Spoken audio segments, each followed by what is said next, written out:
আমরা বলেছি জনগণ একটা দৃশ্যমান বিচার দেখতে চায়।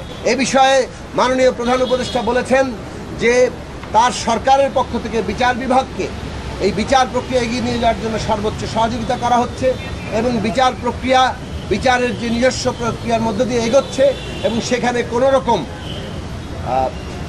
দীর্ঘসূত্রিতা যাতে না হয় এবং একই সাথে আন্তর্জাতিক মান যাতে বজায় থাকে সেটার ব্যাপারে সরকার সচেতন আছে, সরকার সেই বিষয়ে করছেন। ফলে দৃশ্যমান বিচার প্রক্রিয়াকে আরও অল্প সময়ের মধ্যেই দেখতে পাওয়ার আশা তিনি ব্যক্ত করেছেন এবং যেটা আমাদের সকলের জন্যই প্রয়োজনীয়। একই সাথে সংস্কারের ক্ষেত্রেও আমরা যেটা বলেছি যে আগামী 15ই জুলাইয়ের মধ্যে, যেহেতু ঐকমত্য কমিশন ইতিমধ্যে 15ই জুলাইয়ের মধ্যে সময় নিয়েছে, তো এই 15ই জুলাইয়ের মধ্যে যাতে একটা যে সমস্ত প্রশ্নে ঐকমত্য হয় আর নানান আলাপ আলোচনার মধ্য দিয়ে ফর্মাল ইনফর্মাল সমস্ত প্রক্রিয়া নানান আলাপ আলোচনার মধ্য দিয়ে যে সমস্ত পয়েন্টে ঐকমত্য হয় সেগুলোকে জুলাই সনদ কিংবা জাতীয় সনদ আকারে দ্রুততম সময়ে ঘোষণা করতে হবে।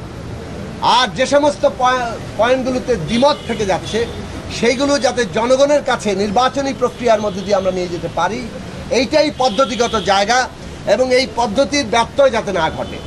মাননীয় প্রধান উপদেষ্টা বলেছেন এইটাই পদ্ধতি, কনসেনসাস এবং বাকিটা জনগণের কাছে নির্বাচনের মধ্যে যাবে। এই পদ্ধতির বাইরে অন্য কোনো পদ্ধতি আসলে এখানে কোনো সুযোগ নাই।